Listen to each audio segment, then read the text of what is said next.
தம்மா துண்டு கார்டு கொடுத்து இது கொண்டு போய் காமி வேலை கொடுத்துருவாங்க நீ சொல்லி நான் போனேன் இல்ல. நம்மள கோடம்பாக்கம் செருப்பாலி அடிச்சுக்கணும் ஐயா. அங்க என்னாச்சு? அந்த கார்டு குப்பை தொட்டி போய் சேர்ந்தாச்சு. என்னது?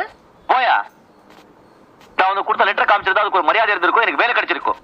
நீ கொடுத்த தம்மான் துண்டு கார்டை காமிச்ச உடனே தூண் காரி துப்பி வெளியே அமிச்சிட்டாங்க. என்ன நடந்தது? உனக்கு என்ன நடந்ததுன்னு நான் சொல்றேன்.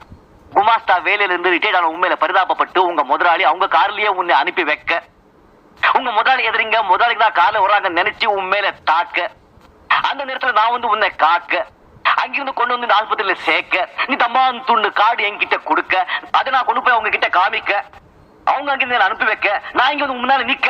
இத பாரு, இதெல்லாம் வேண்டாம். இப்ப இந்த ஆஸ்பத்திரி பில் கட்டுறதுக்கு உங்ககிட்ட பணம் இருக்கா, இல்ல அதையும் என் தலையில கட்டிடுறியா? அந்த கம்பெனிக்கே நான் தான் முதலாளி. ஐயோ ஐயோ ஐயோ அகிலாண்டேஸ்வரி அல்லா ஜீசஸ், நான் உன் தலைக்கு வெளியே தான் அடிபட்டுக்கு நினைச்சிட்டு இருந்தேன், தலைக்குள்ள அடிபட்டுக்கு நினைக்கல.